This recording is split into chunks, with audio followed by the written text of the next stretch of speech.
Well, hi, everybody, and welcome into Crescent Valley High School, the Field of Dreams on Oregon Sports Beat for a Mid-Willamette Conference matchup, a rivalry matchup of 5A boys soccer. The Corvallis Spartans are ready. They're on the road facing the host Crescent Valley Raiders today in the third match of the season, and it should be a good one. Thanks for joining us on Oregon Sports Beat. I'm Josh Worden, joined by my broadcast partner, Tony Vandermeer. The Spartans and the Raiders, two undefeated teams coming into this matchup. A lot to talk about today. First off, we want to thank our sponsors for making these broadcasts possible. A big thank you to for Shirt Circuit.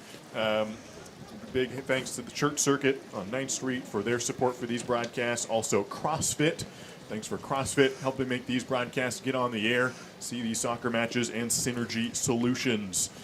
All three of those, big thank you to all three. Also, Northwest Dental. Northwest Dental offers our community unique, personalized care in a relaxed and safe environment. That's Northwest Dental. And also Even Flow Plumbing, which is a family-owned and operated company providing quick and reliable services from minor plumbing repairs and drain cleaning to whole house repipes in the Mid-Willamette Valley area. Please call 541-738-8853 for all your plumbing needs. All right, Corvallis in the white uniforms tonight, working towards the right side of your screen. Crescent Valley in the black jerseys today. Tony, a rivalry match, you kind of throw out a lot of the expectations out of the window, but in terms of what expectations we do have, undefeated squads, and I think it'll be a fun one tonight. Absolutely. Absolutely, Josh. It's exciting, even though there's not league play or standings or trophies or playoffs. When Corvallis High and Crescent Valley play soccer, it's always a good battle. And to have both teams come in undefeated makes it even more exciting. Corvallis coming off a 1-0 victory over West Albany on Thursday. So Corvallis 2-0 after that 4-1 victory over Central a week ago. And they go back on the road here to Crescent Valley, albeit not very far. Probably just a 10-15 minute drive for most of these families. Crescent Valley, meanwhile, also undefeated on the season with wins over Lebanon and Dallas.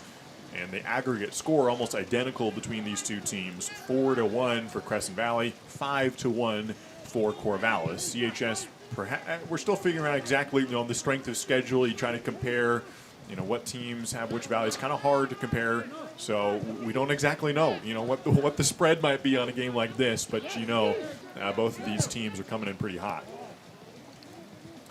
Long kick in from Corvallis' Gus Lursak and handled by Crescent Valley's goalie, Jeffrey Sarna. A couple names we'll probably say a few times here on this broadcast tonight. Haven't been involved in this game a few times over the years. Even though we're playing a spring season, having this game in the driving rain is not uncommon. But what is pretty awesome is the first time I've seen soccer played out here on this brand new field. Yeah, it's a great field, and this is one of the times you're really most thankful for it in this driving rain, which started basically during pregame warm-ups. It was pretty dry, and sprinkling a little bit, and then started coming down pretty hard, and we may see it continue for the bulk of this match. A slide in the box. Naif Al-Sharif goes to the turf, and no foul is called. Good defensive play for Crescent Valley. Kellen Filker with it on the right wing and has it taken away by Crescent Valley's Julian Swenson. The new turf put in last year. They got a few games in for the soccer team. Even the football program got their last part of the season on this field turf. They thought they would basically be playing at Corvallis High the whole year. Got it finished and then kind of went dormant for a while and didn't have the fall season, obviously, but get to play here in 2021 and make use of this amazing field at Crescent Valley High. Starting the game, Corvallis High had a little bit of rhythm. I think they were feeling pretty positive and pretty confident with the way that the game started. And Crescent Valley pinned back a little bit, but it seemed like they were structured fairly well and pretty solid at this point in the back. See how this thing goes out. Swenson clears it, but Corvallis right back in action near the penalty box. Naif Al-Sharif just a few yards away. Back to Gus Lursak. Was talking with both Chad Foley and Kyle Calder, the two head coaches. A shot on goal from Jonah Craig and a save made by Jeffrey Sarna game stays tied 0-0. I was talking both with Chad and Kyle about this match, and when I asked Chad about that West Albany match, the 1-0 victory for Corvallis, he said, it doesn't look like a normal Corvallis-West Albany game. It did not remind me of the typical game. Gus Lursak also wants to take a shot from outside the box. It was deflected. Could have had a corner kick, probably a dangerous play, but kicked out by Crescent Valley. It looked like Corvallis, since it deflected off CV, had the choice between want to take a corner kick or go right then, and they felt a good opportunity. Ends up being a corner moments later either way. Yeah, that was a good decision on his part to not let Crescent Valley's defense get set and try to drive something in low. It was very dangerous and actually almost ended up in the net as an own goal. Jonah Craig will take the corner. Corvallis has been very effective on set pieces so far. Scored their one goal against West Albany on a set piece. On a corner, in fact. It was from Eric Ponce. This time Jonah Craig takes it. In-swinger in front of the box. Still sitting there, finally cleared somewhat. Right back into the box a moment later, however. And Crescent Valley does defend it, so Corvallis unable to continue yet that streak of set pieces. But that was one of the things Chad Foley said. Both games, our first goal of the game, Central, they beat the Panthers 4-1. West Albany, a 1-0 result. But both games, the first goal was on a set piece that Chad Foley had implemented the day before. Just practiced that play, ran the players through it, and scored the very next day. He said, I've never had that happen to me as a coach. Yeah, and the emphasis, we've talked about that over the years, I guess. The emphasis that Chad does, and they tend to have a lot of fun making names up for some of these set pieces they create. It keeps it jovial, but also the notion that it's leading to some success means he's probably going to keep doing that in terms of creating new set pieces. When I asked him about it, he said, when he said it was the play that I created the day before both times, a free kick for Central and a corner kick for the West Albany game, and I talked to him yesterday, so it was the day before the game, and I said, well, you better implement a new play today. So what's the play today that you're going to use that's going to score tomorrow? He said, I don't know, but eventually I'm going to start running out of these plays. Never had that happen, but it makes me feel good. Feels like my coaching ability is playing a tangible role on the field, so that's a good feeling for me to see the results pretty immediately. Absolutely. Crescent Valley finally moving in third. Adrian Santos the kick ahead. It'll stay with Crescent Valley on the far side. So CV, which has been pinned back for the majority of this early stage, finally moving up a bit. Yeah, they came out effectively. They changed the point of attack, got the ball out in the right flank, and put Corvallis under enough pressure that the defender had to try to destroy the play rather than try to tackle for possession. So well done on Crescent Valley's part.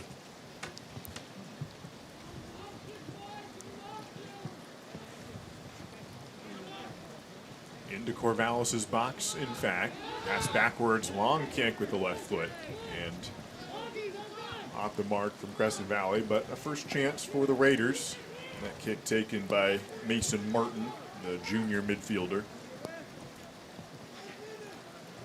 Edgar Monroy was a very effective goal scorer, and this year, could take over kind of the bulk of that scoring. He comes in, checks in today. Chad Foley said, I don't know how much he's still working back and not sure exactly what role he'll play, but he'll be on the field and get some good playing time, and he comes in pretty early with only about 8 minutes played in this match. So Mauricio Nieves-Bernal wearing number 3 up top for Corvallis. Right now it's Jonah Craig centrally for CHS.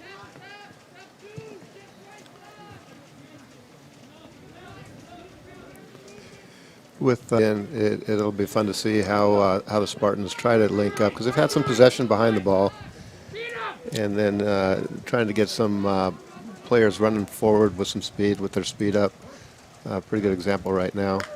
Noah Hanscom running down the flank and lets it go for a corner kick. Good play from Noah, who made the run about 50 yards away from the goal, and 10 seconds later it earned another corner for CHS. Talked about the set pieces moments ago. We'll see if they can throw something different at CV this time. Jonah Craig, again, will take the corner. So we're talking about if he put, Coach Foley put something new in. I did notice on that last corner kick, he had 3 runners go early and then twist out, kind of egg beater out, and turn and face the goal for a second ball. This time they swing around front of the net, nearly had a header right at the about 6 yards away, but CV does clear it. Good play for this Crescent Valley defense. Talking with Kyle Calder about his formation, and he switched it up this year. And so, normally, at least last year, they went with more of a standard look, typically a 4-3-3, which the player's pretty comfortable with and used to from the club ranks and so forth. This year they've switched to a 3-5-2. And so, the roles are a lot different, especially for the defensive front. They got the 3 center backs, but then you kind of switch 2 players to wing backs who are kind of midfielders. But it's a very different look. Tony, I'm curious about your expertise. As far as Kyle says, it requires a lot of discipline. You got to be tactical, but it can work out well if you've got a disciplined team. In your mind, from switching from a 4-3-3 to a 3-5-2, which is what CV is at now, what's the strength of that, but also a weakness involved there? So one of the things that might be a weakness that could get exposed is if you're playing 1v1 across the back line, and you got some mature, powerful forwards like Corvallis High does. That could be a potential weakness to get exposed in some 1v1 battles. But typically, and it's kind of a sign of maturity that Kyle's feeling comfortable playing with the system, because out of the 5, the wide midfielders sometimes are asked to retract and come back and cover that defensive flank, so the 3 can stay central in their defensive positioning. Kyle Calder added that if we do a 3-5-2 and you play it well, it can be the best thing you do, and if you play it poorly, it could be the worst thing you do. Seems like a boom or bust sort of formation. It is, and I kind of applaud Kyle for taking that approach in this kind of a game. Sometimes the rivalry games, you get pretty nervous and you want to play conservative. And Corvallis High is known for being able to score a lot of goals over these last few years. So to play this 3 in the back, again, I applaud the confidence that he's having in his players to be able to do that, and maybe if they have to adjust out of that into something that's a little bit more defensively conservative. Yeah, it says a lot about what Kyle Calder sees in his team. If he knows it takes a disciplined, tactical team, and then he does it, it's because he believes his team is tactical and disciplined. CV a chance here. Kanoa Blake with it and stolen away, at least for a moment, to the goal line. And the call will be a goal kick for Corvallis. Good play for the Spartans. Seth Hannigan Downs applying the defensive performance there to prevent a corner kick.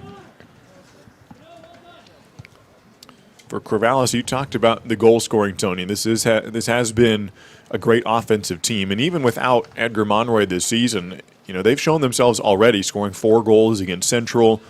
Only had 1 against West Albany, but like we said, with the tryouts being thrown together, not many practices, you're still figuring things out. And like Chad Foley said, it didn't remind me of a normal West Albany game because still figuring out the chemistry. Normally, that West Albany match is late in the season where you've had the whole year to prepare, and it's one of the better games you see. This time, it's only the second match, but they did end up winning that game 1-0. Yeah, I didn't get a chance to see that game or get much of a report, but typically we've got some mischief going on down here. For some reason, somebody's getting a chance to sit down. Aiden Soule will check off. Yellow card forces him to exit, at least for a little bit. It was kind of away from the ball, so not the referee has to come over and give an explanation, but I'm sure Aiden will learn from that. Nathaniel Lane checks in to replace him. If I was going to guess, I wasn't quite sure that the ball that went out, that was awarded a goal kick to Corvallis High. The Crescent Valley player right in that play was thinking he was going to earn a corner kick. So I'm not so sure if some conversation was happening and some disagreements with the referee that you usually don't win those arguments. Ryan O checks out as the left winger. Replacing him is another underclassman, a sophomore forward in Anson Schimmel. Comes in for Corvallis, which has been a little more liberal with the substitutions today. A slightly larger bench with Mauricio Nieves-Bernal coming in, so you'll see some switches with Ryan John coming in and out, and Mauricio and other variety of players. Nieves-Bernal up top. Nunez fighting for the ball, sent tumbling. No whistle, and Crescent Valley gets it. Gets it back. But Jonah Craig possesses it, and back to Max Kelly. Still no score here for Corvallis and Crescent Valley. Yeah, the game's getting a little more physical and feeling like a rivalry game where people are more committed to the tackles and a few people flying around. Nothing out of control or dangerous, but the intensity level's picking up. Everett King, one of the captains for this squad, with the throw-in for Crescent Valley.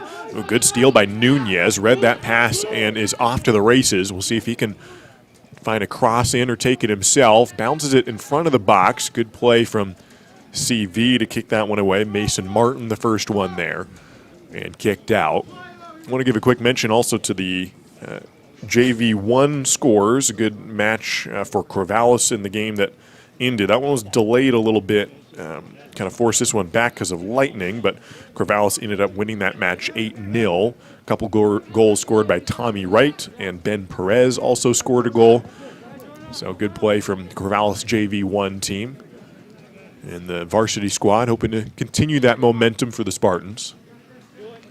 As we came in, I caught a little bit of the end of that game, and the score was a little lopsided already. But the style of play that the Spartans were playing at that point still had some structure to it.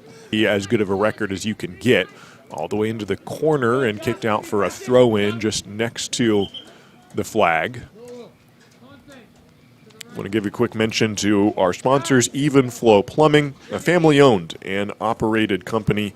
Even Flow Plumbing provides quick, reliable services from minor plumbing repairs and drain cleaning to whole house repipes in the Mid-Willamette Valley. Please call 541-738-8853 for all your plumbing needs. That's Even Flow Plumbing.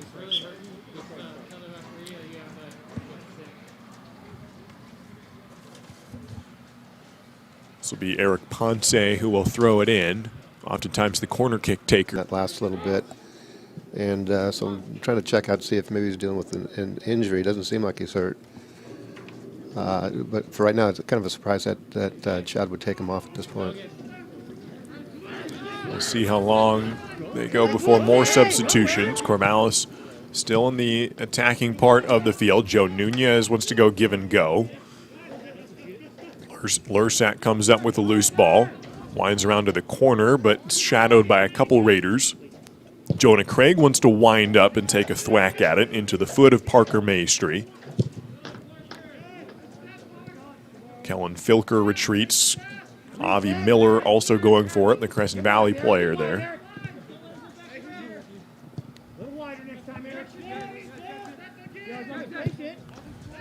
Myers, the one who just came in. Good ball through the lines to Nieves Bernal. Corvallis earning some position, but then giving it away on the sideline. So Naif Al-Sharif will come back in after spending the first 9 minutes on the pitch. Eric Lyons comes in for CV, the two players to check out for Corvallis. Joe Nunez and Kellen Filker. With Naif Al-Sharif and Peter Conrad coming in for Corvallis.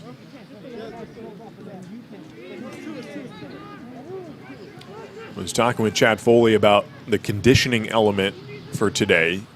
After going so long in the offseason, which is already normally tough to get that conditioning back for a normal year, depending on how much club soccer you're playing or other sports, whatever it may be.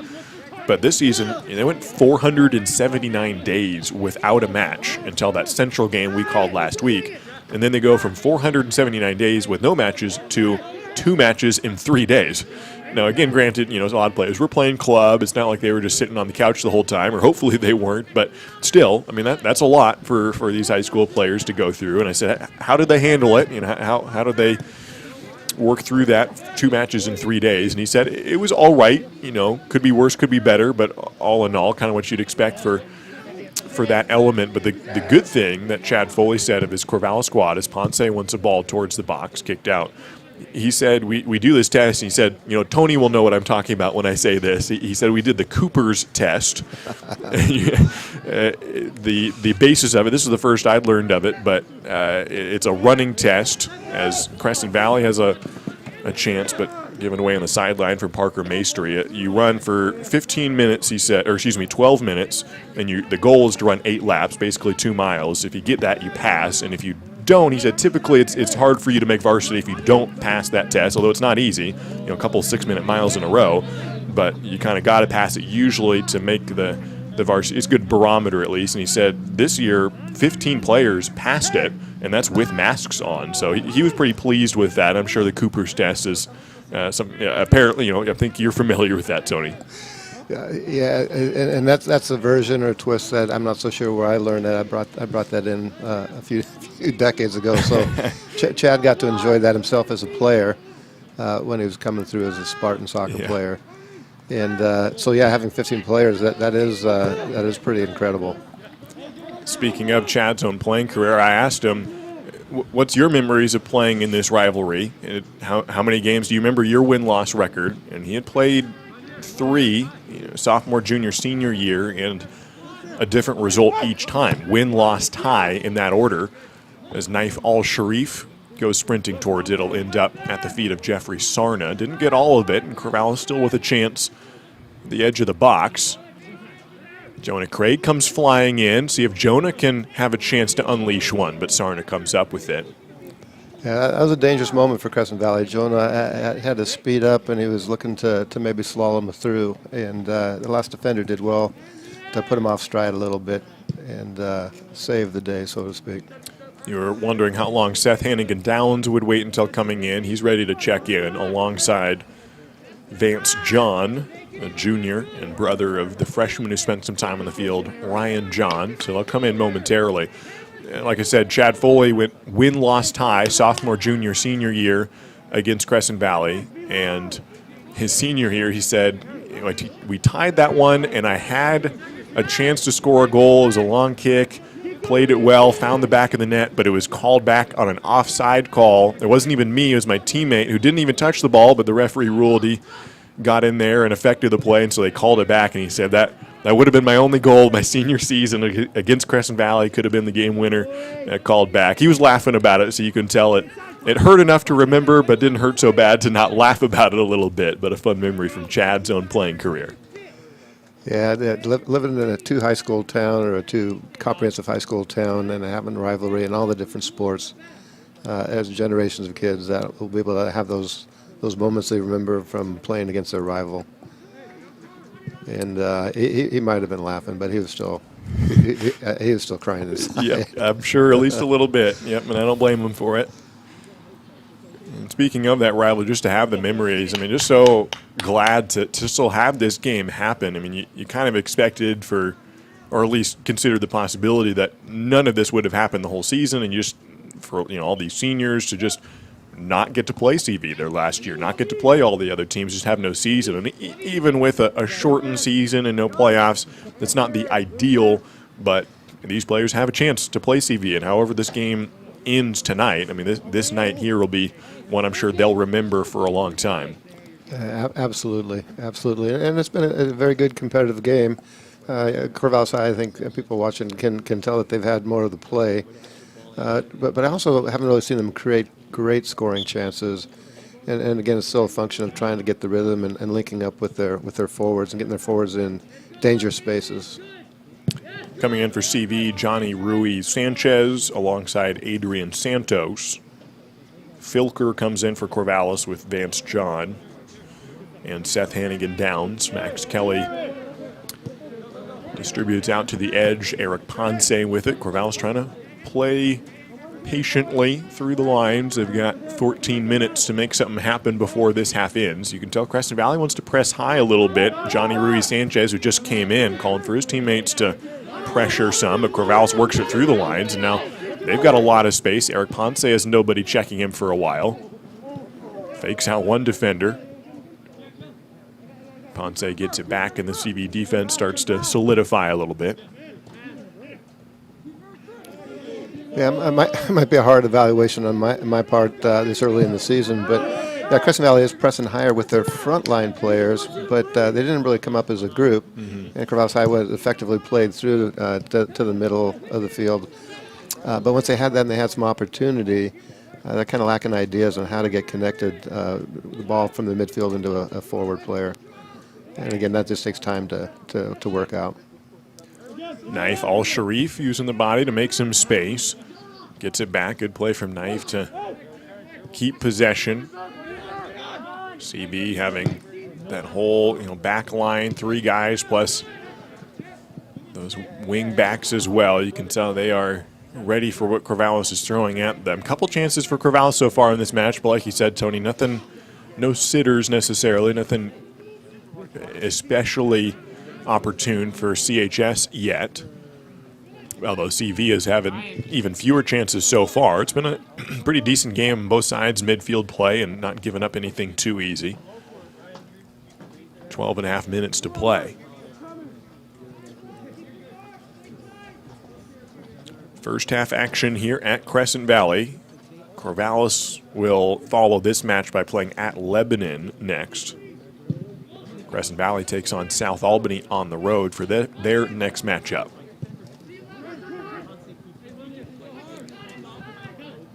Out to Al Sharif on the right wing, brings it back the inside and given away with Mauricio Nieves Bernal, the intended target from Filker. Bounced off the back of Ponce and stays with Crescent Valley. Come on, boys. Hey, let's get in there. Impact. Guys, 5 minutes. Let's go. It's too slow. Come on. Ryan John and Joe Nunez to come in at the next opportunity. Johnny Rui Sanchez fighting for it for Crescent Valley, but won away by Ponce.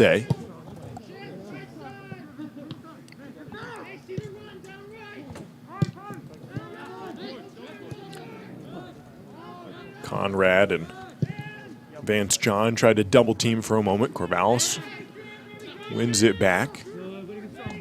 Jonah Craig with it. Lateral pass, but stolen by Kanoa Blake. Left the ball behind him, winds around and gets it back to Kanoa. The guy who had not started this season yet.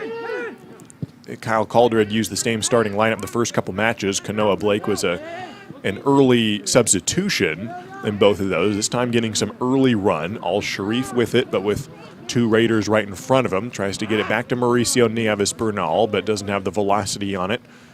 Stolen and kept in by Julian Swenson.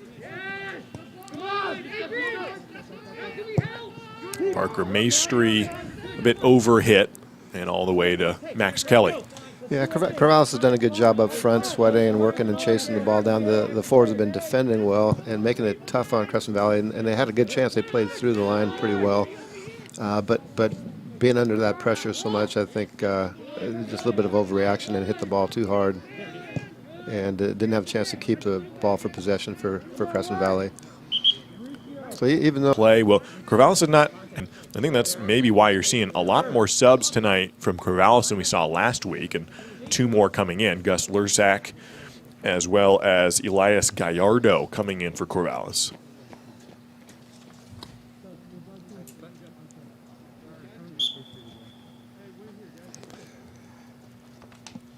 Yeah, Josh, I'm not tracking with a lot of the details about the Spartans that have been on the field, but there's been a ton of them. And just looking at the roster, there's I think 8 or 9 seniors, and I'm not going to be surprised if every one of those seniors has got a chance to play in this rivalry game for their senior year. And maybe the substituting will settle down a little bit in the second half as he's going to search for a little bit more rhythm. It's good to see those seniors get a chance, and deservedly too, and good players at that who have held possession a good portion of this match against Crescent Valley. Adrian Santos had it for a moment for CV, but Corvallis bringing back to it. Santos pressuring, gets it away, but gives it right back to Corvallis' Ryan John. John has it at midfield. One other comment I really like to hear from Chad Foley, and asked him about what Kyle Calder has done at Crescent Valley. 4th year in the program for Calder, 6th year for Chad Foley. And he said, I have a ton of respect for what Kyle Calder has done at CV. Aiden Soule comes back in for Crescent Valley. Especially, we have similar priorities, Chad Foley said. And, they really focus on coaching the player as a person before as just a soccer player, as a young man before just an athlete, and being a good student, being a good citizen in the community. And you like to hear that and being the priority. And I asked Chad, do you have any stories? Obviously, you can't speak for CV, but of your own program, if you see that priority being in place for Crescent Valley. Have you had any stories of, examples of that in your own program? And he said, I think across the board our guys have been great about prioritizing school, being students first, don't have any problems there, and just being really caring individuals for their teammates and people outside of the program. He just says that's pretty characteristic of our team. Nearly given away in the back end. Kanoa Blake coming back towards it. Corvallis trying to clear it away. And Chad Foley mentioned Jonah Craig as kind of being the steady rock and a leader in that area for this Corvallis roster. Seems like a mature group of kids. Young men, I should say. Yeah, I think that's the ethic and the value that Chad's trying to maintain that has been in the program for quite a while. So I'd speak a little bit about that, hopefully without getting too emotional. But so having been involved in the program previously as a coach, there was a scholarship that was created after we lost John Callahan 5-6 years ago. And so I'm on the committee that gets to read the scholarship applications. And so the last 4 or 5 years, I've been able to, trying to fight off the tears of reading not only the quality of the kids and what the program means to them, but also really what, kind of the ethic and the things that John Callahan established. And he was the head coach, was getting Chad ready to take the thing over. And fortunately, it happened a little bit too soon. But to see that and see all the alumni come together and establish that scholarship, for me it's a blast every year to read the essays what some of these Spartan players put together. Yeah, what a job John Callahan had done. That state championship in 2009. Chad Foley, who's been in the program since a few years before that as an assistant, took over as head coach 6 years ago when John passed away, and kick into the box from Eric Ponce. When I talked with Chad this week as Jeffrey Sarna collects it, he remembers the first rivalry match we had soon after John Callahan passed away, that first CV match. I remember that being a very emotional game and a really well-played game. It ended up as a draw and just a meaningful game to see, just Corvallis soccer players, even the CV players and coaches in the community, even if they weren't coached by John Callahan, they knew what John had brought to the program, and I remember talking to John after that state championship in 2009, and what a team that was. Already 12 years ago, feels like yesterday. Yeah, I got a chance to be on the sideline of that game in that 2009, and John, I think, had 15 assistant coaches on the roster that day, and so there was a bunch of us back there getting a chance to see him. And Chad was helping out that day as an assistant. So that was one of the top moments to be able to still be connected somewhat to the program and to get invited by John to come out and sit on the bench. Yeah, Zane Meehan find the upper V on a PK and winning that game at Liberty High School to secure the championship 12 years ago. And Corvallis, also winning a state championship a couple seasons ago. And I wish we did have a playoffs this year because this team could legitimately make a run. Did pretty well last year, getting to the second round before losing to a team that ended up winning it, LaSalle Prep. Yeah, this conference and the conference that Wilsonville and LaSalle are in tend to be the powers. Wilsonville, we're pretty excited. They beat LaSalle last week, and with Woodburn playing in this 5A level, my hunch would be kind of those usual suspects: Corvallis, Woodburn. This year, Wilsonville and LaSalle. It would have been a good little tournament or playoff. Mauricio Nieves Bernal comes back in. Ty Moyer enters. The junior defender will come in for Corvallis, replacing Lucas Greer and Vance John. About 3 minutes, 2.5 minutes now to play at Crescent Valley High in the first half. Scoreless so far.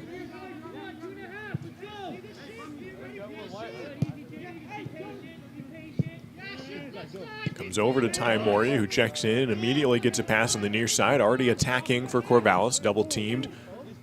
Gets it through the defenders. He is plowed on the back end and falls to the turf. Hopefully Ty is okay. It ends up in the hands of Jeffrey Sarna.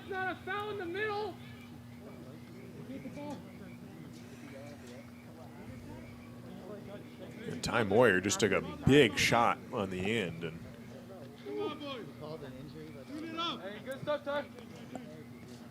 Ty's a tough kid. He comes in 60 seconds later and gets hit and pops up not too long after that. So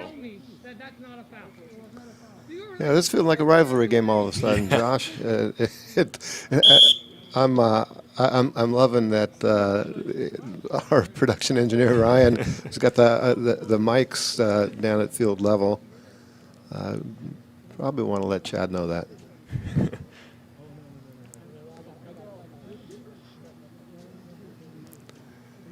So I did hear off the mic that Chad made the comment that if that tackle happens in midfield, it'll be Crescent Valley with possession to start out this final couple minutes of the first half.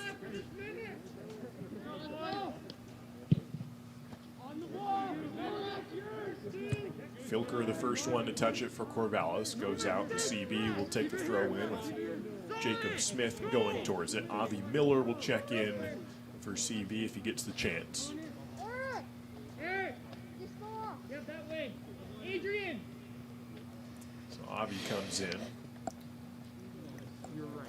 The clock running 90 seconds to go here, just about before halftime. Yeah, but then you say that. I don't need any of that. We don't need to have a conversation. Long run on the left wing. Joe Nunez trying to control it for Corvallis. Wraps it back around. Good play from Joe. Wants to cross it in. Couple fakes from him. Trying to make the most of this opportunity. And 1 minute to go. Jonah Craig towards the box. Another contact that was inside the penalty box, and some more contact. Mauricio Nieves-Bernal. Yeah, with the intensity of the match picking up, Corvallis High is tackling and running with the ball aggressively. And Crescent Valley is standing right up to that challenge, but then it's also putting in a few panic tackles that look awkward, which ends up maybe frustration, people looking for the referee to get involved. 25 seconds to go. Crescent Valley trying to make sure that no last goal is a backbreaker for them before intermission. Yeah, it does feel like coming into the second half for either team to score. It's going to take maybe like a moment of individual inspiration or brilliance for somebody to break down Crescent Valley's defense, or for Crescent Valley to get a counterattack that would surprise Corvallis High. So after 40 minutes of play, we are still scoreless at Crescent Valley High School. Been a fun match so far. We'll see if we get something on the scoreboard in the second half. Stay with us. We'll step aside for halftime and come back in a few minutes for second half of play. For Tony Vandermeer, I'm Josh Worden. You're watching Rivalry Soccer on Oregon Sports Beat.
But that, I could not see if anything happened back here. Anyway, I'm just letting you know. I couldn't tell you.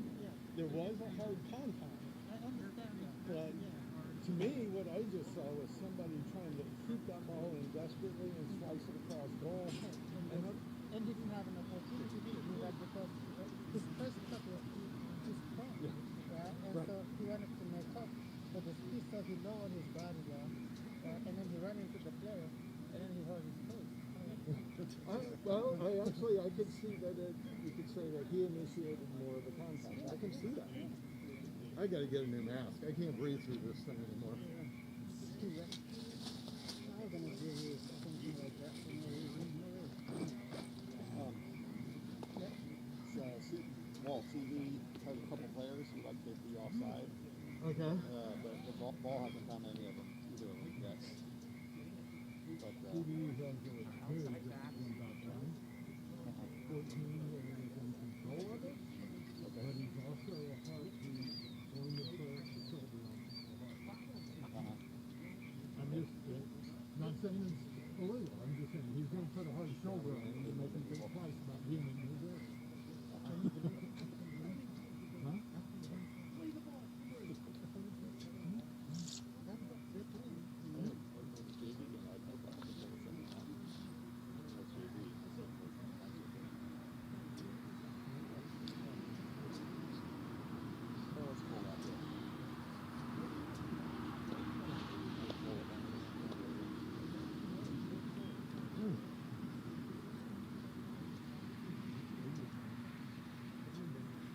Yeah, maybe next job is put big and sell the mask, gloves, Red light. socks. Thank you so much for the help. What are you guys? Anything I need to do different? Because they know exactly what you're going to do, how you're going to set it up, and what you want. And so it's just easier than they are to work with. I see. It's actually feeling better. I'm able to make a harder run than what I was at the beginning. So I think it's just a little bit of tendonitis and I needed to warm up more. I don't know. Because I haven't gotten those games.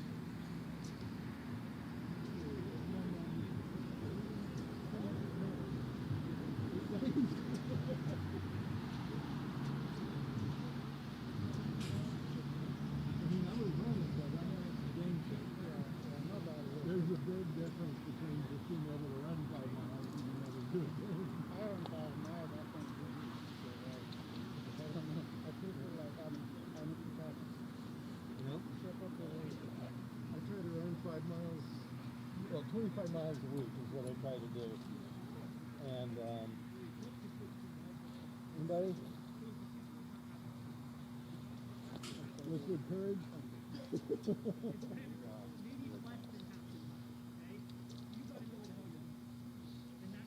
But started using those when you're doing turns. You know, in the 5th or 6th game of the day.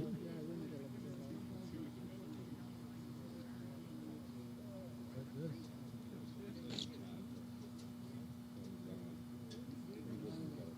Yeah, but the thing is, for me, kind of things go up like that. It's not like it's going on 40 and half. But what he doesn't realize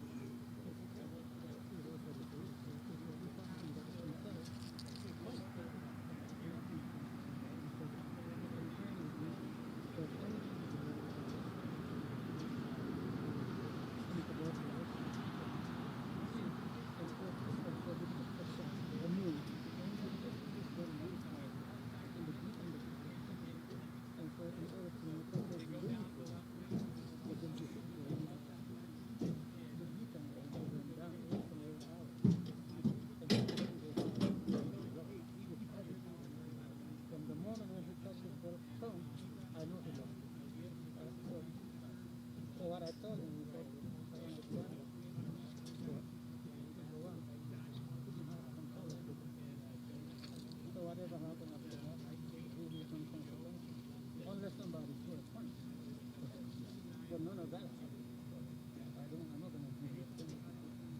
Play the way we know how to play.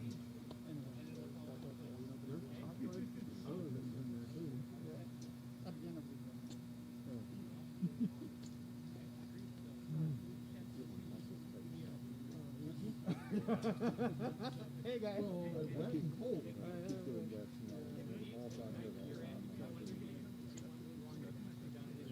You told me that doing this.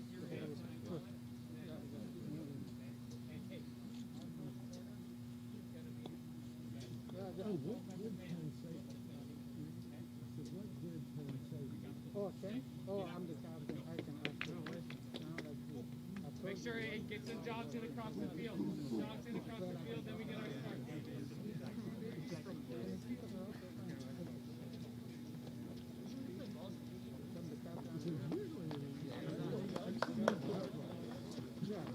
I mean, So I was like, something serious. yeah, because it's too early.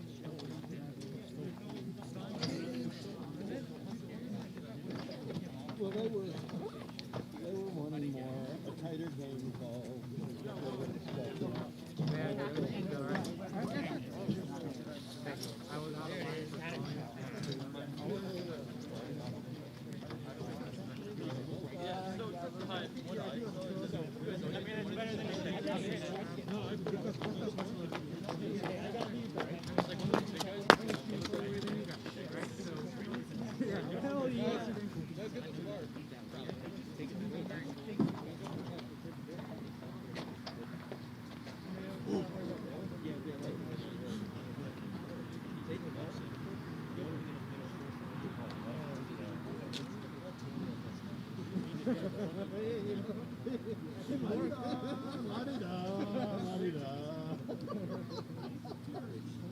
Okay, that would have been stupid.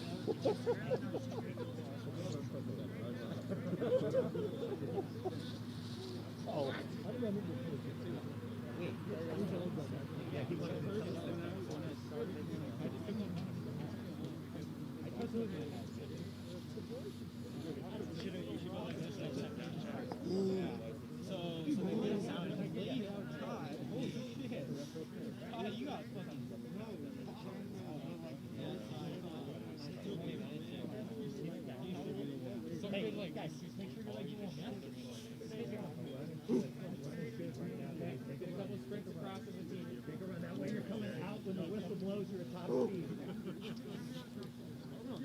I'm just saying, he's going. It's just his style.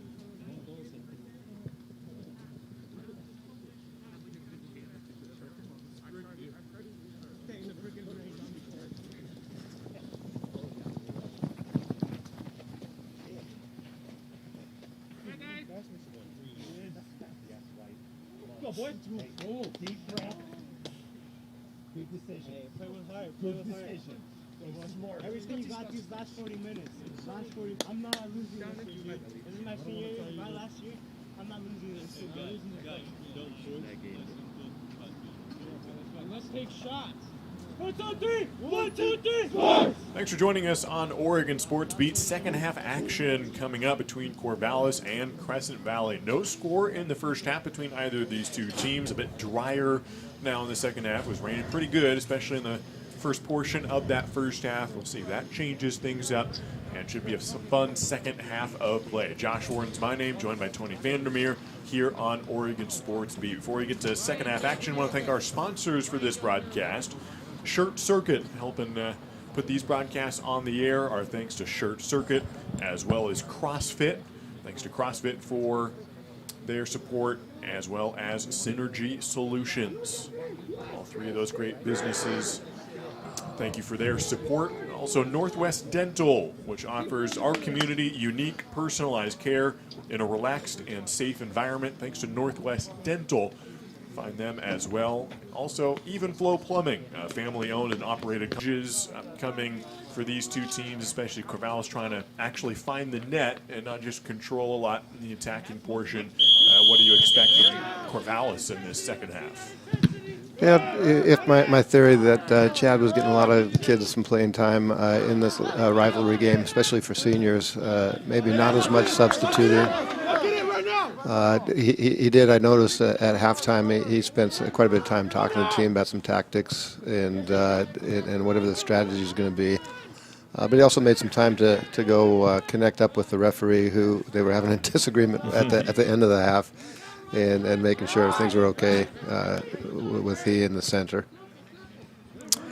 Had that play at the end of the first half, ultimately ends in a scoreless tie so far. Dangerous play from CV, but it is cleared out by Jacob Smith, but over the goal line. So a corner kick to come for Corvallis, earned just 50 seconds into this into this match. Jonah Craig will take it from the far side.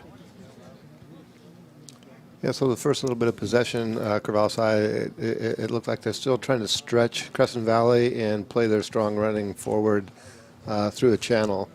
And the ball was played well. It put the keeper in two minds. He didn't know whether to come out and attack or stay, forcing the Crescent Valley defender to put the ball out for the corner kick. We'll try to bring it back to Jonah Craig. Wasn't hit perfectly back to Jonah and deflected off of the senior team captain. Good play from Avi Miller. Or excuse me, that was Parker Maestri for CV to get his foot in there. This rivalry has been generally controlled by Corvallis of late. 5-0 victory last year for the Spartans. But even last year, even though Corvallis won that one, CV did well, bouncing back with 3 straight wins the rest of that stretch in 2019. Naif Al-Sharif fighting for it for Corvallis. After that, go back 2 years ago, it was a 4-0 Corvallis victory in 2018. Back in 2017, it was a 2-0 victory for CHS. 2016, it was Corvallis winning 2-1. So that's actually the last time that Crescent Valley has scored a goal against Corvallis was 2016. Then there were a couple of ties in 2015 and 2014, and the last CV victory coming in 2013.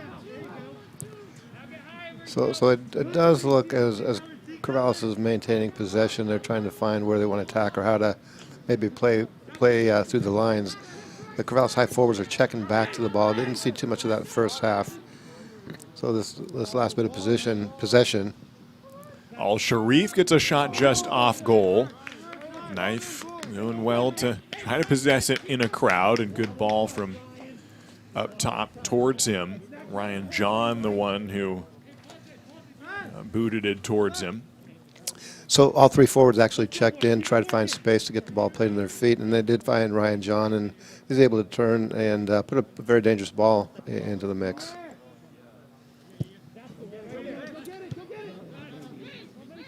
Jeffrey Sarna, the goal kick, but Corvallis already pressuring, trying to keep it on this half.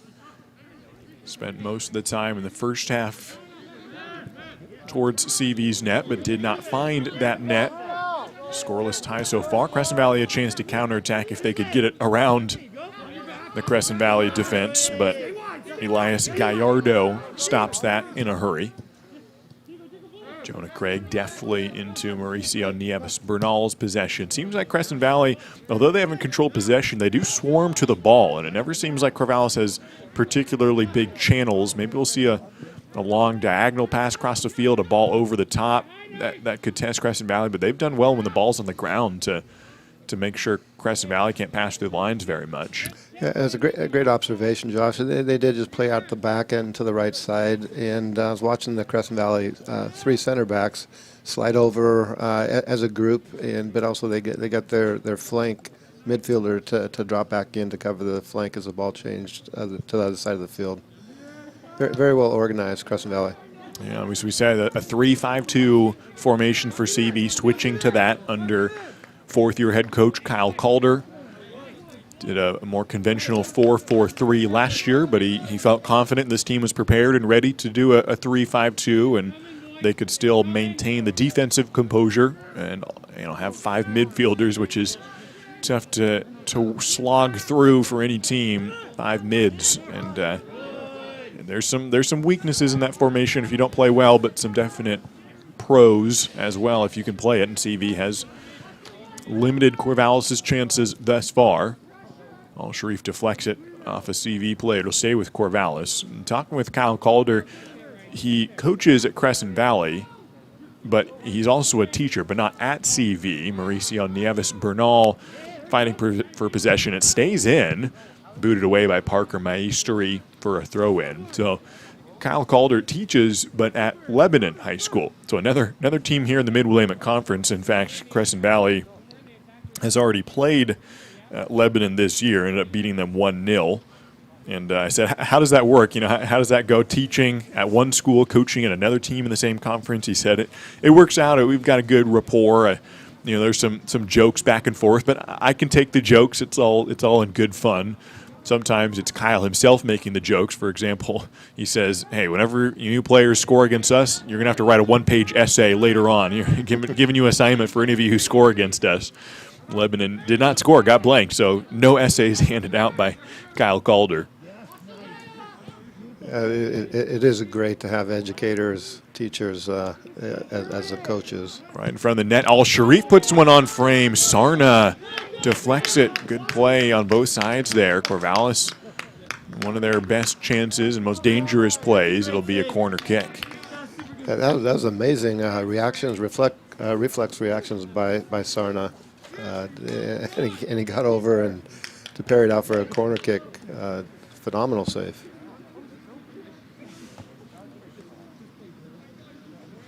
See how many corner kick plays Chad has in the playbook here. Last one was a short, taken short that didn't work out very well. Looked like they ran this one in the first half, where they kind of wrap around from the front, wind it in there. Still haven't cleared it yet, and now CV does get some breathing room. Parker Maestri running by, but good play in the back end from Corvallis. Stopped by Jackson Myers on the back end. Jackson gets it back and kicks it ahead towards Kellen Filker. Ponce nearly stolen away by Jacob Smith. CV does get it back.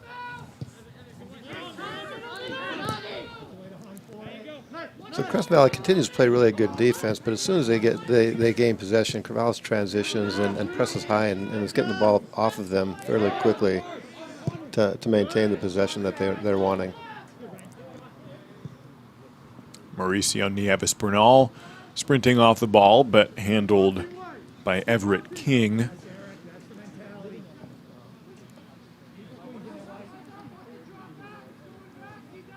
Corvallis has scored 5 goals in the season, all of them by different players. This cross taken by Jeffrey Sarna. By the way, Jeff's older brother, also a Crescent Valley player from a few years ago, John Sarna, was a field player, kind of a mid-forward mix. We've called at least a match or two for him at the club level for John Sarna. Used to play for CB, now actually plays down in Southern Oregon at OIT. Recently coming off a National Player of the Week award at the NAIA level for John Sarna. So congratulations to him on that. And seeing his younger brother being the main keeper for Crescent Valley, but tested by players like Jonah Craig and Nunez. And great save by Jeffrey Sarna to keep this scoreless tie intact.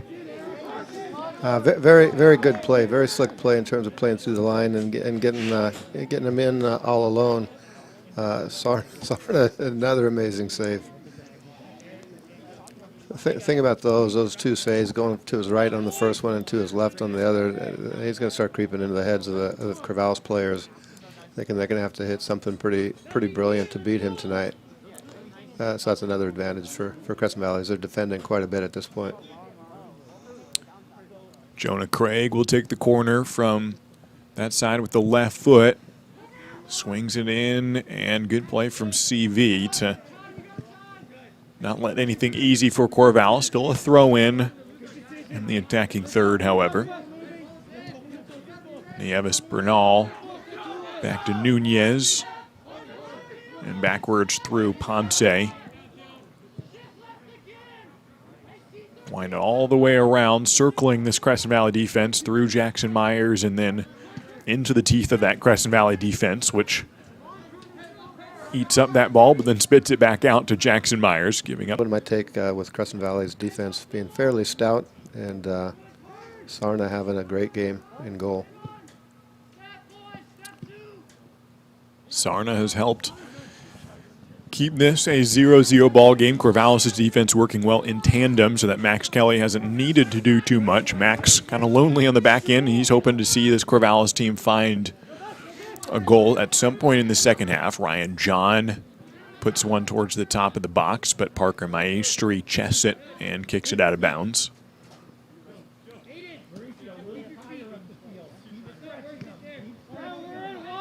And every time Corvallis has a chance for a throw-in or trying to kick it through the lines, there's always a Raider player right there. They'll make a couple subs at the next opportunity with Kanoa Blake and Nathaniel Lane entering soon.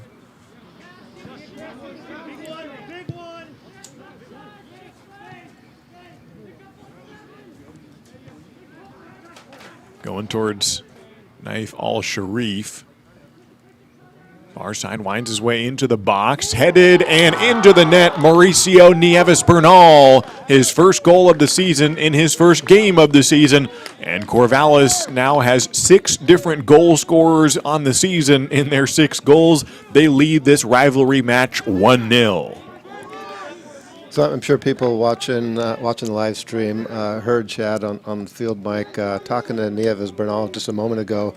So it's not a set piece where he can say his fingerprints were on it, but just a moment ago he was encouraging him to get forward, get higher up the field, and it took about 30 seconds for him to get inside the 6-yard box and score the game's first goal.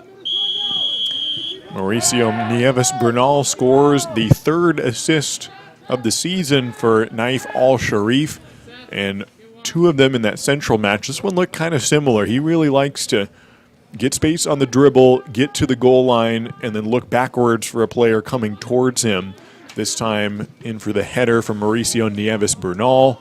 Corvallis right back in possession, doing damage across on the ground, a little bit behind Mauricio. Was looking for his second goal in about 60 seconds.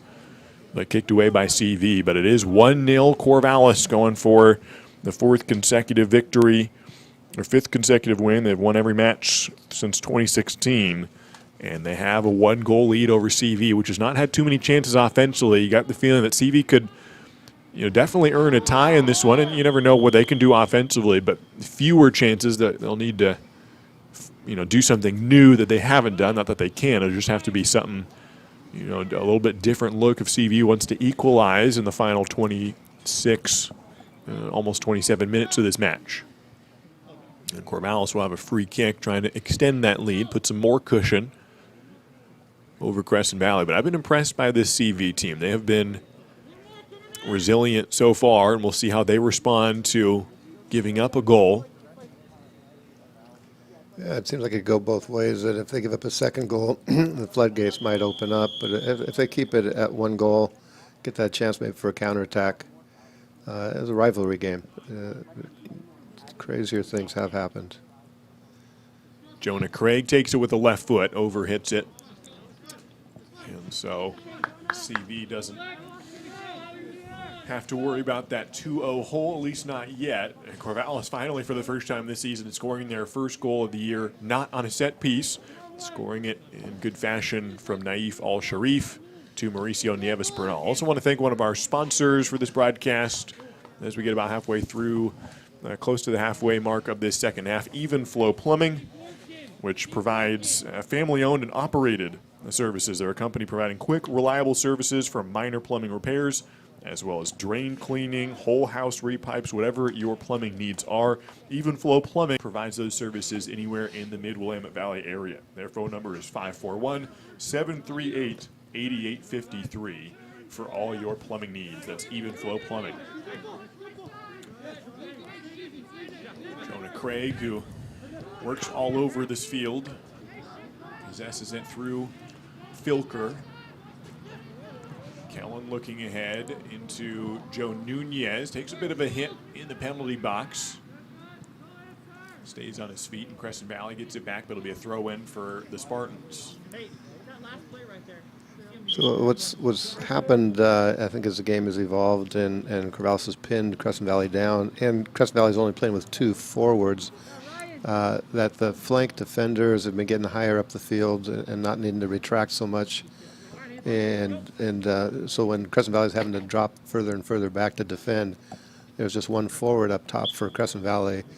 And it seems like Corvallis has made the adjustment and letting their flank defenders get forward and stay higher. Jonah Craig wants to uncork one, and similar to that free kick, having trouble keeping that ball down. But you can tell he has that leg to really put a number on it. In your mind, Tony, when you see those key free kicks, or in that one where it wasn't a free kick, but he had time to take a couple approaches. On a rainy night, maybe the ball even picks up speed, to just encourage him to never let the ball even get off the ground, off the grass. And the second one is ask them to land on their shooting foot. Quite often, sometimes people will land on their plant foot. If you're going to land on your shooting foot, you have a better chance of keeping your knee over the ball.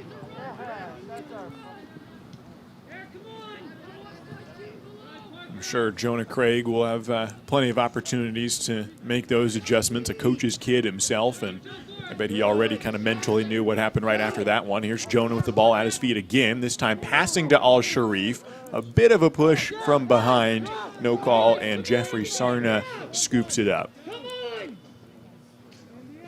Yeah, for me, that's just great defending. Trying to knock the guy who's got his speed, just knock him a little bit off stride. To where it's going to be hard to call a penalty on that, especially since it's in the box. And then the Corvallis high forward, I didn't pick up who that was. He went down to the ground, and so the referee probably thought he was doing that too easily. That the little bump that he received didn't justify him falling. Al-Sharif went to the turf, and then Jonah Craig took a bit of a bump in the hip, but he comes back up. Joe Nunez trying to play the ball back to himself, nearly got back to it, but good clearance from, I think that was Swenson. Yeah, Julian Swenson, the junior defender for Crescent Valley. Good play by him. One-on-one there with Joe Nunez, who scored the first goal of the season. So Corvallis' goal scorers this year: Nunez, Kellen Filker, Jesus Pulido, Vance John, Lucas Greer, and Mauricio Nieves Bernal. They are all tied for first in goal scorers for Corvallis, 1 apiece, 6 different players. And one of the players who has not scored yet is Naif Al-Sharif, although he has accounted for half of the assists. Here is Naif himself, and the throw-in will go Corvallis' way. So I think since the goal, Corvallis has maybe lost a little bit of the nerves because they do have a lead, and they're knocking the ball and they're getting it from side to side. So what's fun for me as I watch the game is Jonah Craig is kind of sitting in that spot in front of the defenders. And one of the ways you always try to maybe break down a team that's packed it in is having those long shots. And he's taken a couple swings that went over the bar.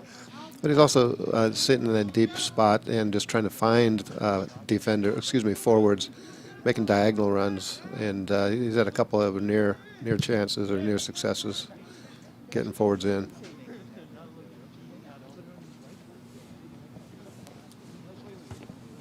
So Corvallis will have the throw-in, still leading 1-0. Scored that goal in the 53rd minute. Mauricio Nieves Bernal from Naif Al-Sharif. And Crescent Valley has had a couple chances to counterattack. They made a good run for a moment, but Corvallis broke it down both times. Here's another time the ball comes out up top. But Crescent Valley, they have not seemed to get desperate for sure. I mean, we'll see if their strategy changes as we continue to come down the stretch. Still plenty of time, 20 minutes to go, but they have not just started throwing players up top and really tried to push the issue. But here's the ball all the way down to Corvallis' own goal line. Will result in a goal kick thanks to Eric Ponce.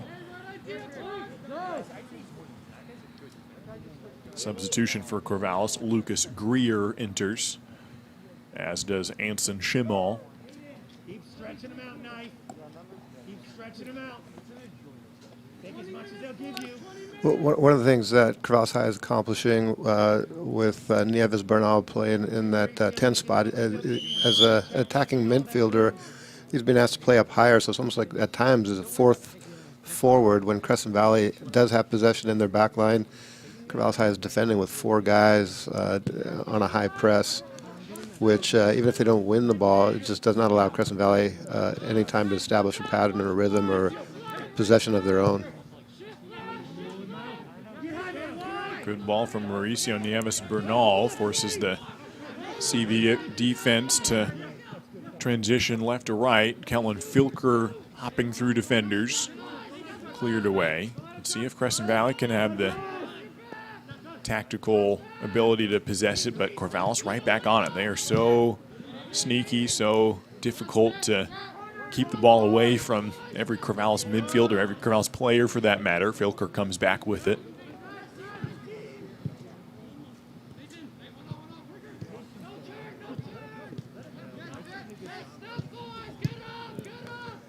One of the things that does happen is still just a 1-0 game, and Corvallis is getting pretty comfortable. It just takes that one missed touch or that one little bit of a brilliance on Crescent Valley's part, and the game's going to be tied. And then Spartans get really pretty nervous if they do give up a goal after all of this possession.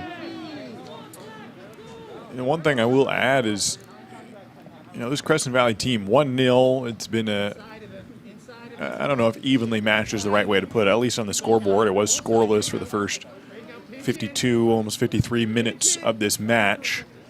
That, this Corvallis team being not just undefeated on the season, but the talent they have coming back, what they did last year. I mean, this could be a team that if there was a playoffs, they could threaten to go all the way. And that doesn't in a 1-0 hole. Yeah, and I think this year there is a bit of balance. Corvallis High did graduate a ton of talent, and as Chad's told you a number of times, they've got depth, and but eking out. I don't know if it's eking out, but beating West Albany just 1-0. West Albany and South Albany have their rivalry game tonight. It'll be interesting to see what the result is there. It feels like there isn't any team that's a real bottom feeder, and every team's going to have a chance to be successful. And those teams that are maybe top half or top 3 or 4 aren't yards better than other teams. So it does make you wish that they had a full season and a full table to level out at. Yeah, we'll see how that plays out, because Crescent Valley, having played Lebanon and Dallas, sometimes you'd say, well, how much does those wins show you? It's kind of, we'll see as Lucas Greer fight to the defense. Left-footed cross with some pressure. Greer was the one who scored the goal, the game winner against West Albany last Thursday. Jonah Craig comes back in to clean it up. Mauricio Nieves Bernal back to Ponce. So Crescent Valley's next stretch will be really interesting to see.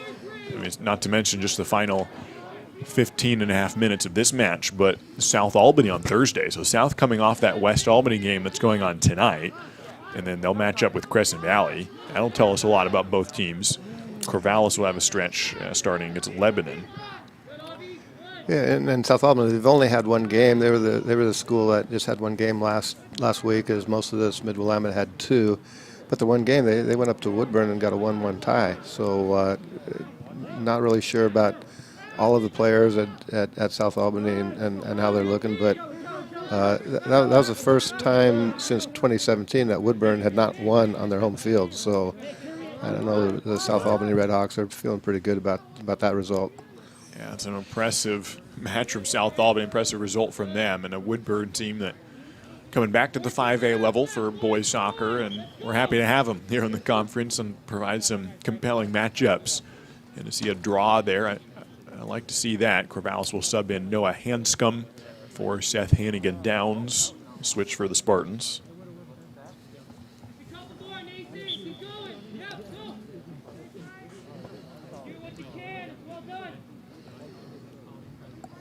Throw in for Corvallis, just a few yards away from the net, or from the flag, I should say. Exit the box. We'll see if Ponce can wind one up, and Eric Ponce from 18 yards out just inside the pole. And Eric Ponce has given Corvallis a 2-0 lead with 14 minutes to go. So there's an example. He did keep his chest over the ball and didn't try to hit it, bang it up or V. Just tried to get the ball with some pace and keep it on the ground. A little harder for a goalkeeper to get down, and there's your answer, Josh, on how to coach that ball from longer distance. Just try to keep it down low. Keep it under the crossbar. Ponce does that. Keeps it under the hands of the keeper, Sarna. 2 goals here in the second half, and now 7 different Corvallis players have scored on the season. Just 3 matches into this year, 7 goals have been scored by 7 players. You talk about the depth, where's the offense going to come from? The phrase that Chad Foley used, without Edgar Monroy, we're going to be scoring by committee, he said. Well, there's no more proof than 7 goals, 7 different players. Mauricio Nieves Bernal would like to be the first player to double up for Corvallis. Scored 1 tonight. After all, this is his first game this season, so he's got a good shot to be the first player to reach 2. And no matter who it is, most importantly, this Corvallis team has shown that they don't need just one guy to score. They can do it in droves. They can do it in a group. They've done well so far and hold a 2-0 lead over Crescent Valley. We'll see how CV can respond. Corvallis back in the box, but defended by Crescent Valley, deflected off of the Raiders. Corner kick upcoming that Jonah Craig will take. Yeah, it certainly is fun, I think, to coach a team that is not relying on 1 or 2 star players to make that pronouncement of scoring by committee, and then having what's happened with 7 different players scoring. That's going to build a team camaraderie. Coming out of this season, there's so many non-seniors out here that it's going to pay dividends going into the club season or off season and into next year. See if Corvallis can also score in a set piece this time. Good header from Lursak. It's deflected and scored. The flag does go up, and so the goal will not count. It remains 2-0. I think that was Nunez who put it in. It was Lursak who got the first header, deflected by Sarna, and Nunez scores the goal that was not to be. Would have bookended his scoring because he was the first one to score and nearly became the first Spartan with 2 goals, but the flag was up for offsides. Unfortunate for him, he'd want to get that second goal, but credit to Crescent Valley that they attacked the ball after it came out, and at forward's position off of the header that came across the goal. So you really can't complain. It's a bang play, and he's staying in a dangerous spot. But Crescent Valley made it work by attacking the ball and clearing their zone, putting him in the offside spot.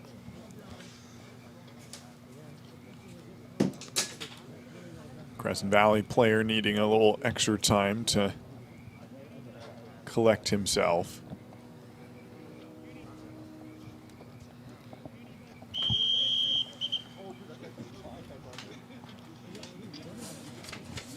I think that's Johnny Rui Sanchez who will check off the field, or at least get some attention from the trainers here.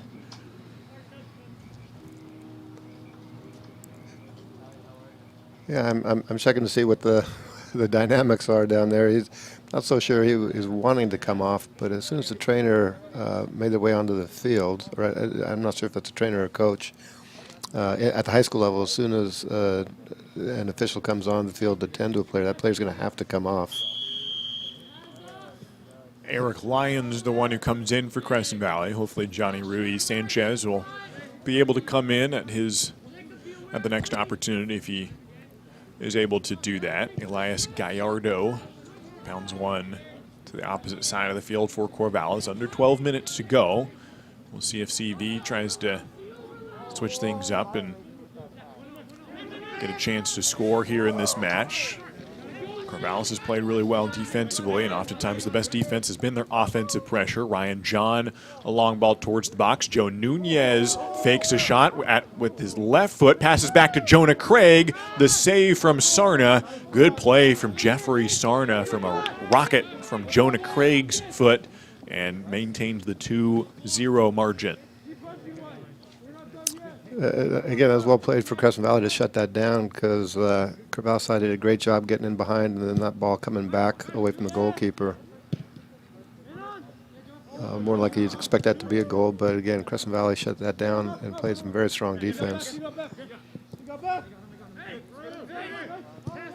Jeffrey Sarna, though, in the stat book, sure, he's given up 2 goals. He's had a good game.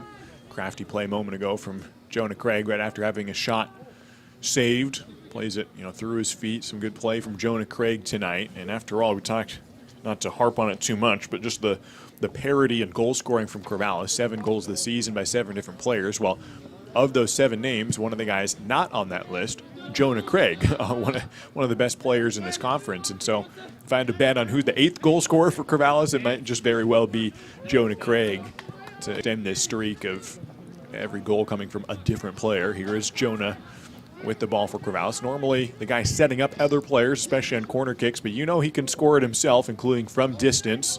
He'll pass through Nieves Bernal. He wanted to come back for that one, but it got a little bit away from Jonah. Yeah, he's trying to get forward to be that 8th goal scorer. So I am pointing out. And it looks good. Noah Hanscom comes off. Seth Hannigan Downs enters for Corvallis, and Crescent Valley's Nathaniel Lane comes in. But the fields look pretty similar. Now, Crescent Valley has matched Corvallis. It's a very similar look and a great turf field for both of these programs. Eric Ponce kicks one out of bounds. And with all the high school seasons being stacked right on top of each other in the springtime, there's a lot of rain, so the softball and baseball fields programs are going to be able to use this field. Lacrosse, track and field.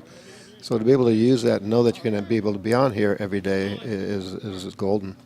I was asking Kyle Calder about how many of these players for Crescent Valley play multiple sports and will be going from one sport right to the other as they cram all the schedules in as close as they can.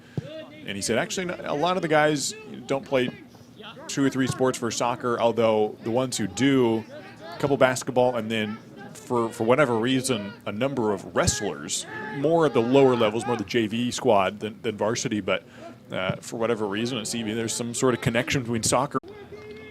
And Crescent Valley gets on the board. Credit Soule for Crescent Valley's first goal of the night and the first time that CV has scored against CHS since 2016. Congratulations to Aiden Soule on the breakaway and finishes it off. So Corvallis High School didn't get away with what I've noticed. I didn't point it out. What Crescent Valley has gotten away with quite a bit. There wasn't a lot of pressure on the ball in the midfield for the Crescent Valley player, and the Corvallis High defenders were staying tight and weren't giving up space or dropping off, and so the ball just got dumped into the space behind them for a quick breakaway. There's been a number of times I've noticed Corvallis High has had possession clearly in the midfield, and the Crescent Valley defenders were staying touch tight on the back line, and Corvallis High wasn't necessarily trying to play over the top because they're a possession kind of squad. Well, this is going to get interesting now. Soule fighting back for this time. Corvallis making sure to keep 2 players marked on him. He still did well to put some pressure on Corvallis 5 minutes ago. That goal by Soule now makes it that much more important that Corvallis did score that second goal with Eric Ponce getting into the net, because otherwise this game would be back to a tie score. And although it seemed like Crescent Valley was in a big hole, that not had too many shots all game long and being down 2-0, it seemed like a huge mountain to climb. And now all of a sudden it's only a 1-goal margin, and one other breakaway, one quick shot, and all of a sudden this game could be tied, and we've got about just under 5 minutes to go.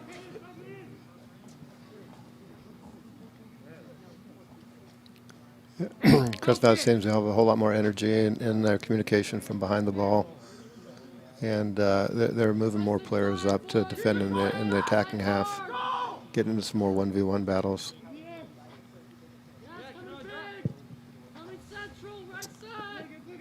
Good play from Crescent Valley. Like I said, they haven't had too many shots, but they do convert the best shot they've had all game long. That was their best opportunity by far.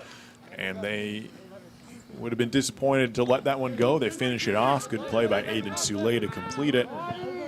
It's 2-1. Crescent Valley cutting that lead in half. Jonah Craig comes up limping a little bit.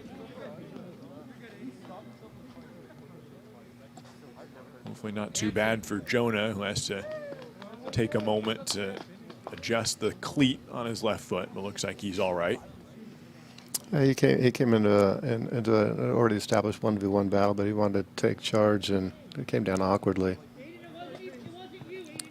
Tony, you and I were at Paul Lorenz Field this past weekend for Oregon State's match, including associate head coach B.J. Craig, the father of Jonah, and for Terry Boss and what his team has been able to do. Saw the rankings, they're up into the top 5. You know, there's multiple different rankings they have for NCAA soccer, but at least one of them put Oregon State number 5 in men's soccer, still undefeated. First time in program history the Beavers have gotten to 6-0. And for any soccer fans in the area, whether high school or college, if you just like watching soccer, there's some great products right here in Corvallis. We're a lucky fan base to watch some good soccer in town. Yeah, it was pretty high quality. They scored 4 quality goals. It was a great game to watch, take part of. They're down at Stanford this weekend, and that game is also on Pac-12 Network, so we get a chance to watch that one as well on a live stream. 2-1 here between the Raiders and Spartans. Clock stops at 2:43. Some substitutions. Mauricio Nieves Bernal, one of the guys coming in for Corvallis.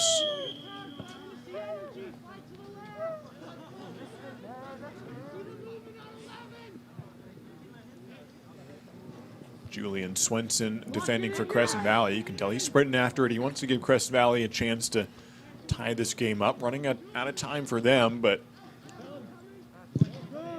ball pounded out for a goal kick.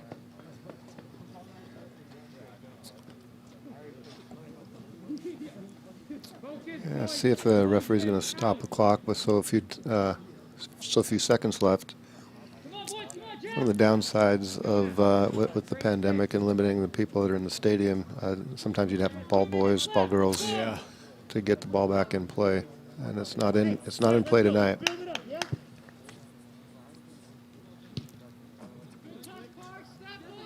Aiden Soule, who had the goal, comes back for it, hounded by several Corvallis players, trying to sprint back and make sure Crescent Valley can't get the equalizer. But CV is trying to do something to change that. Wound into the box, dangerous play with Soule waiting right behind. I think that was Seth Hannigan Downs who headed it away for Corvallis. That was a dangerous ball. Seth, if he wouldn't have got that might have been behind him for another dangerous chance for Crescent Valley. Parker Maestri wants to cross it in. It was deflected off Jonah Craig, headed into the box. Good clearance from Corvallis. 1:18 to go. Julian Swenson coming up, and Crescent Valley is pressuring real high. Basically every player except for the keeper coming up at midfield. Joe Nunez kicks it ahead. Swenson coming back for it for Crescent Valley, or that's Jacob Smith, excuse me. Kicked out, it'll stay with Corvallis, and time running out, 50 seconds to go. Yeah, this game's ending with excitement and kind of standard rivalry game where maybe the technique and nerves went out the window and flat-out passion took over. And it's been a great end of the game.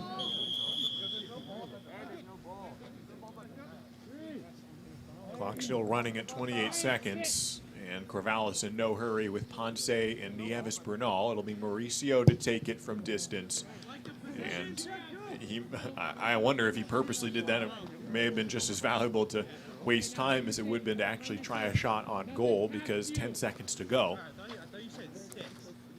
I think it's just going to run out. And Corvallis, a well-deserved victory, but an exciting game. 2-1 will be the final score.